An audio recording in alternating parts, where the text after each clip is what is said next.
ಶಿವನನ್ನ ಆದಿಯೋಗಿ ಎಂದು, ಕೃಷ್ಣನನ್ನ ಯೋಗೇಶ್ವರನೆಂದು ಏತಕ್ಕಾಗಿ ಕರೆಯಲಾಗುತ್ತೆ? ಭಗವಂತ ಶಿವ ಯೋಗದ ಮೂಲ. ಶಿವನಿಂದಲೇ ಯೋಗ ಉಗಮವಾದಂತಹದ್ದು. ಶಿವಪುರಾಣವಾಗಿರ್ಬೋದು, ಹಾಗೆ ಅನೇಕ ನಮ್ಮ ಧಾರ್ಮಿಕ ಗ್ರಂಥಗಳಲ್ಲಿ ಭಗವಂತ ಶಿವನನ್ನ ಯೋಗದ ಮೊದಲ ಗುರು ಅಂತ ಉಲ್ಲೇಖಿಸಲಾಗಿದೆ. ಭಗವಂತ ಶಿವ ತನ್ನ 7 ಜನ ಶಿಷ್ಯರಿಗೆ ಯೋಗದ ಜ್ಞಾನವನ್ನು ನೀಡಿ ಆ ಜ್ಞಾನವನ್ನು ಲೋಕ ಕಲ್ಯಾಣಕ್ಕಾಗಿ ಬಳಸುವಂತೆ ತಿಳಿಸಿಕೊಡ್ತಾರೆ.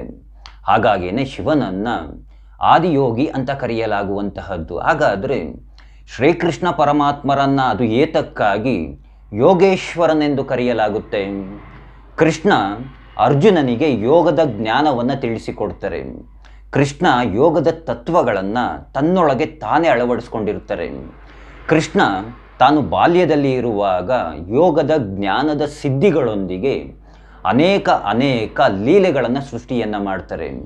ಶ್ರೀಕೃಷ್ಣ ಯೋಗ ಮತ್ತು ಆನಂದ ಇವೆರಡನ್ನು ಸರಿಸಮವಾಗಿ ಸಮತೋಲನ ಮಾಡುವಂತಹ ವಿದ್ಯೆಯನ್ನು ತುಂಬ ಚೆನ್ನಾಗಿ ತಿಳ್ಕೊಂಡಿದ್ದಾರೆ. ಹಾಗಾಗಿ ಶ್ರೀಕೃಷ್ಣ ಪರಮಾತ್ಮರನ್ನ ಯೋಗೇಶ್ವರ ಎಂದು ಕರೆಯಲಾಗುವುದು ಅಂತ ಹೇಳ್ತಾ, ಆ ಭಗವಂತ ಶ್ರೀಕೃಷ್ಣ ನಿಮ್ಮೆಲ್ಲರಿಗೂ ಒಳ್ಳೇದು ಮಾಡಲಿ ಅಂತ ಹೇಳುತ್ತಾ, ತಮ್ಮೆಲ್ಲರಿಗೂ ಮಹಾಶಿವರಾತ್ರಿ ಹಬ್ಬದ ಶುಭಾಶಯಗಳನ್ನು ಹೇಳುತ್ತಾ ಎಲ್ರಿಗೂ ಧನ್ಯವಾದಗಳು. ಜೈ ಶ್ರೀಕೃಷ್ಣ.